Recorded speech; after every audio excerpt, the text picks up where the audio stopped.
In addition to creating an amazing library of new titles on PlayStation 4, we're equally focused on delivering what gamers want most, without imposing restrictions or devaluing their PS4 purchases. For instance, PlayStation 4 won't impose any new restrictions on the use of PS4 gamers.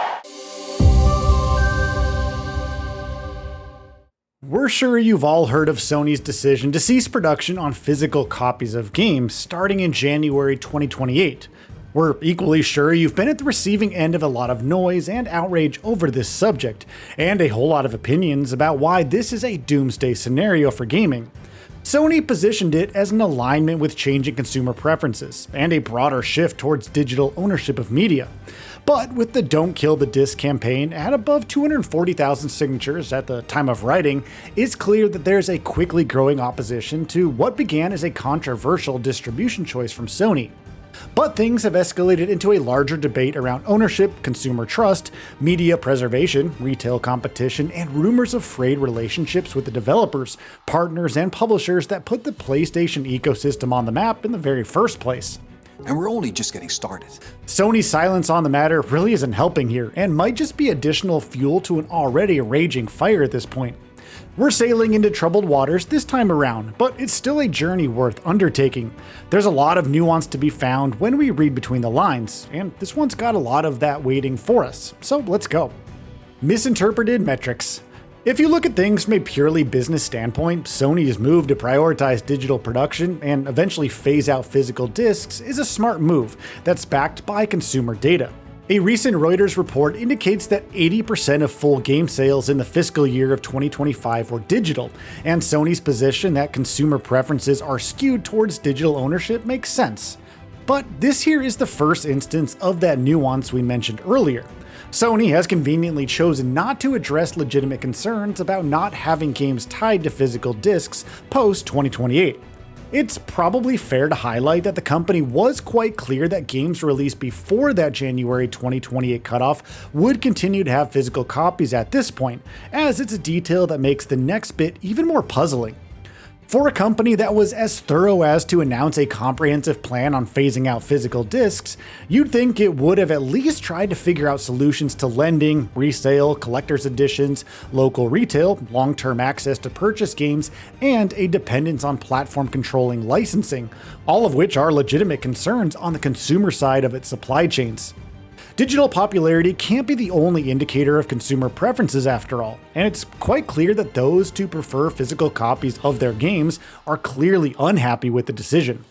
I mean, just look at the backlash on even the official PlayStation blog post about this announcement, with a significant enough number of comments being negative to warrant a deeper look at what's actually causing it. It isn't just a bunch of angry collectors, but an organized resistance to what's being perceived as a move to take away control over a legitimate purchase from an owner, while parallelly encouraging dependence on a storefront and a closed ecosystem that could make a future Switch quite expensive. There are also concerns about connectivity between an issue in verifying digital licenses in regions with poor internet coverage. What happens to games that get delisted from the store? Who actually owns the license to a digital game?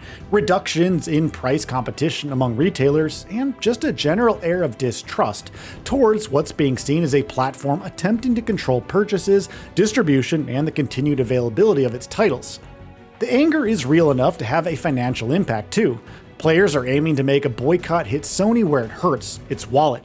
Reports of canceled PS Plus subscriptions are already making the rounds, covered by popular publications, alongside reports of targeted retention efforts offering as much as up to 50% discount to returning subscribers. That backlash is turning into a campaign that's voted with its wallets to ensure that its demands don't go unaddressed. The ball is now firmly in Sony's court, and its silence is another facet of the debate that has something deeper to examine, and that's where we're headed next. A very loud silence. As of this moment, there hasn't been a peep from Sony to address the backlash it's facing, with even the hijacking of its FlexStrike wireless flight stick with negative comments about the disc situation being largely ignored. There was a lot of criticism directed at a perceived effort to just pretend like nothing was happening, even as the backlash spread to other media, such as the trailer for the new Sony-produced Spider-Man movie. Sony's silence is even more thunderous when you factor in other prominent voices outside of gaming journalism expressing discontent with its decision. Hideo Kojima chimed in with a wistful look at a future world in which increasing dependency on streaming services and remote servers could make access to digital libraries a variable that changes with infrastructural or political volatility. Sure, he was adopting a big picture kind of perspective, but that was what he had to offer in a debate around physical media.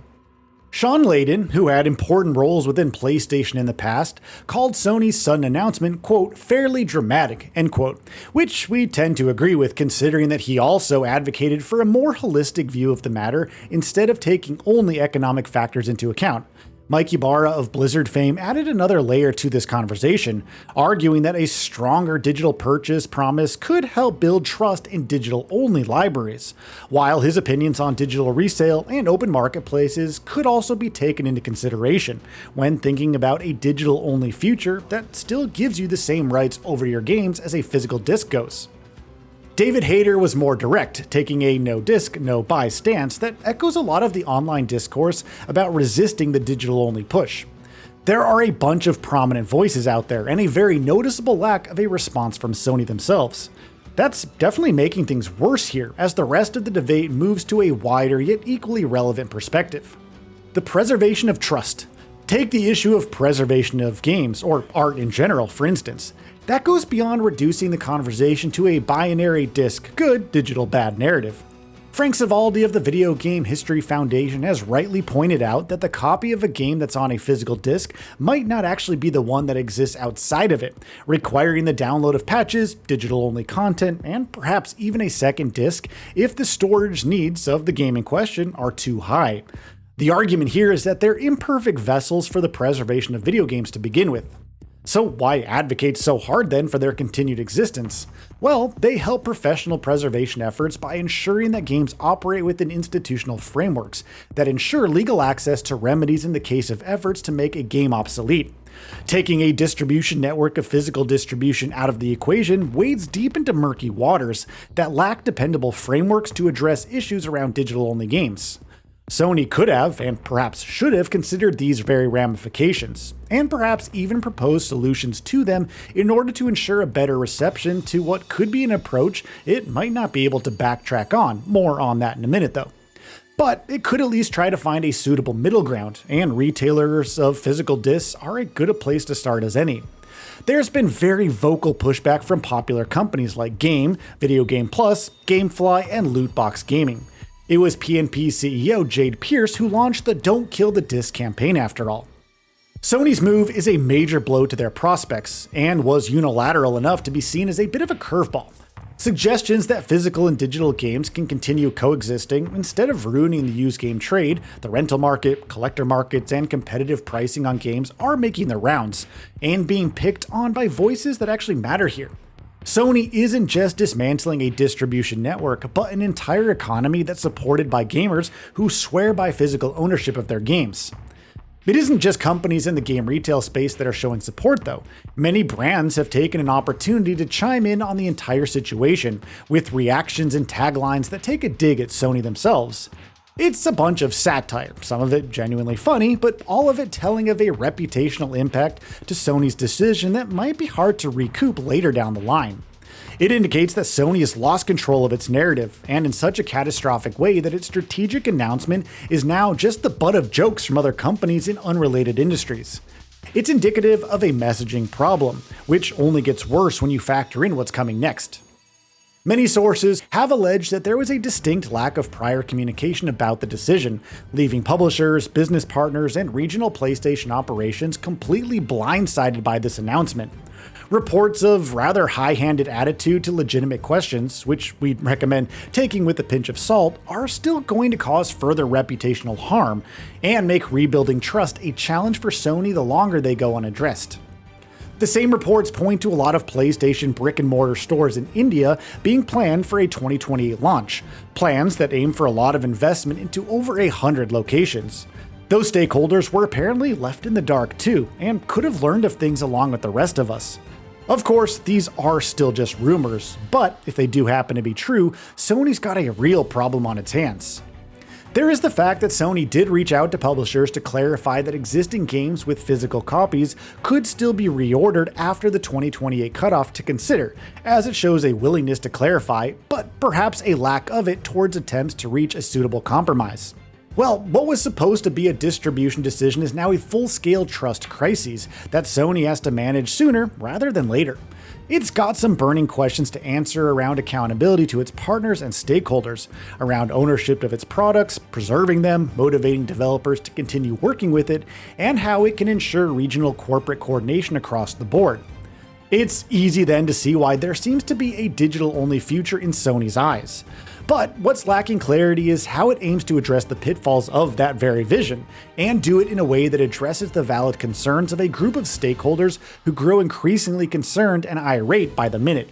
Sony needs to find its place in what is shaping up to be a platform-controlled ecosystem, and fast. So, what are your thoughts on this? Go ahead and share them in the comments below. And if you like this video, please subscribe to the channel and enable all notifications by clicking the bell icon to get new video updates. We upload every day and would really appreciate your support. Thanks for watching.